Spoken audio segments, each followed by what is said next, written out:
the little things we have to get right when playing on the golf course, right? When we're teeing the golf ball up, we can literally determine the perfect lie.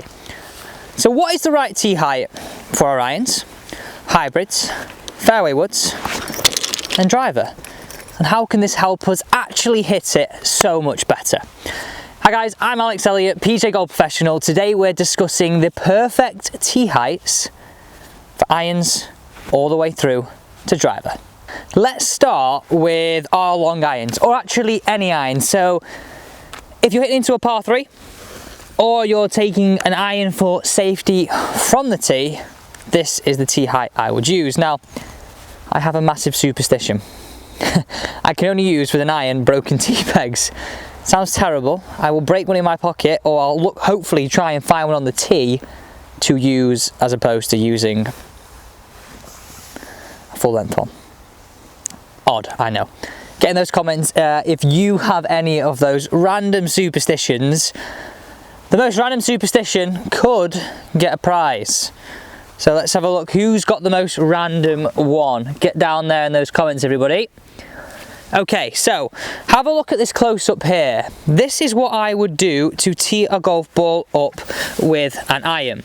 What we can really see here is that my tee peg is just above the grass and sitting like this. So roughly, it's about a finger above the ground. That's exactly what I'm looking for when I have an iron teed up. No matter if it's a 3 iron, 4 iron, 5 iron, pitching wedge, that is exactly the tee height I would choose, because what that is allowing me to do is basically determine a perfect lie. It's not too high, I hit it high out the face, and it's giving me the best chance of hitting down on this and making a nice centered strike. So let's hit this one away. 3 iron, good ball position, bit of a help on the tee peg.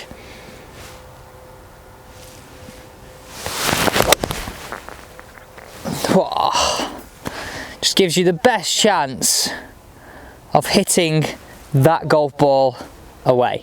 Let's now move on to the next part. So let's start with moving on to our 3-wood. Now, the one thing I would say, if you have a hybrid, I would use the same tee height with a hybrid as I would an iron. I'm actually gaming a hybrid right now. I've taken that out my bag and just gone with that 3 iron. But if you're gaming a hybrid, finger above the ground.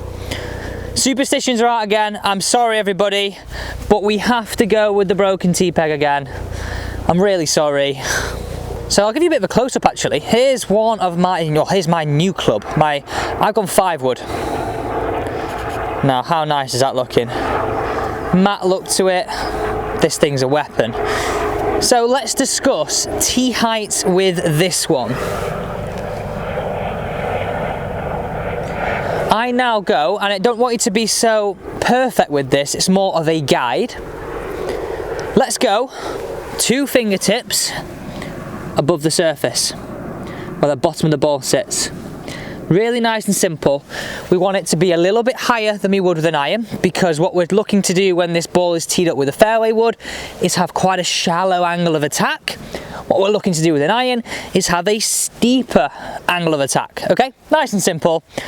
That ball's now teed up, down behind. Best chance of implementing good techniques that correspond to our ball position.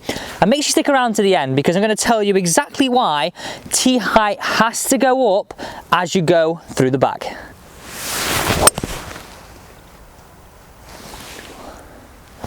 Whoa, 5-wood so much easier to hit.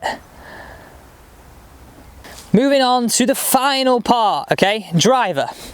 So hopefully so far you're enjoying this and really getting a good understanding of going either one of these scenarios.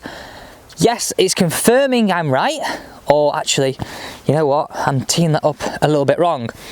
You can use a full tee peg now, everybody. So, I mean, a lot of golfers might actually use a pink tee peg, an orange tee peg. The one thing I would say along the lines of those castle tees is I personally don't like them. But that's just my sort of thing on this. But what tee peg do you use? But I find that for a lot of people, the pink one is the better one. The orange one, I think, gets people a little bit scoopy. So I would definitely look along the lines of the pink one, but you have to have one that's comfortable for your game. But I tee my tee peg up very, very close to what I would have as a pink tee peg. I just don't like them. It's almost like I've got a phobia of them. I don't know why, but I do. So let's discuss tee heights with driver. I've got two, okay? I've got one that I tee a little bit lower, and I've just talked about this actually with Chris, who's come up from a lesson today. Have a look at this close up. So this is my lower tee peg. What you're going to see is at the top of the ball is sat just matching the crown of my golf club.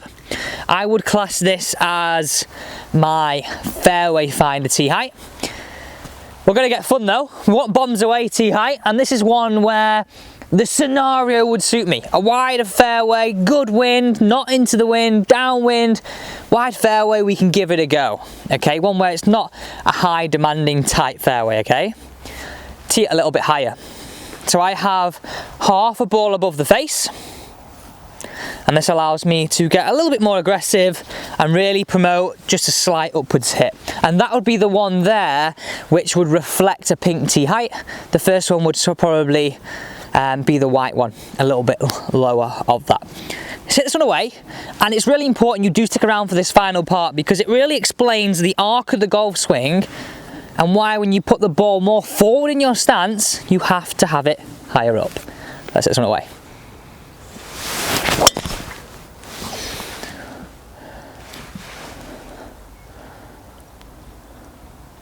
Now, apart from being a little bit off balance, that was actually a really nice tee shot. Okay, I need 3 golf balls here. As you can see, I do carry a lot of golf balls in my golf bag. This is fresh off open qualifying. Obviously, wasn't expecting great things. Actually, I played quite nicely. Let me get another tee peg out for this. Okay, so I'm going to place 3 tee pegs on the ground, and let's join me on this right now. So let's discuss this now. So I've got my hybrid and iron tee height here on the right. I then moved into my 3-wood, which is 2 fingers. I've then gone for what I would class as sort of the pink tee height here. And what I want you to look at here is, we know the golf swing works in an arc around our body. So the further forward we put the ball, the more ascending this golf club would be travelling. The further back, the more descending. So it would be no good having this high tee peg all the way back here if I'm hitting down it like this with an iron. What makes so much more sense, and this is why we have it teed up high, flatter club face, adds a bit more of an ascending hit it easier. So have a look at this right now. I think this just brings this all together. Ball up in my stance where I'd have my driver, ball roughly where I'd have pitching wedge, up, up. 3-iron would be somewhere sort of around here. So as you can see, as I go up the bag, the more likely this club's going to be travelling up, the more we need the tee higher. Nice and simple, really nice and simple things that actually really help you match face and path, helps you control your D-plane. All these things are more complicated than we need to think about them right now. Get the tee high right, and this will really help you enjoy your golf much more. Thank you so much for joining me today. Don't forget, with all these YouTube videos, we have a PDF to sit alongside them. All that information is down below. Also, sign up to the newsletter because you get some weekly updates and some special extra content. Thanks for watching.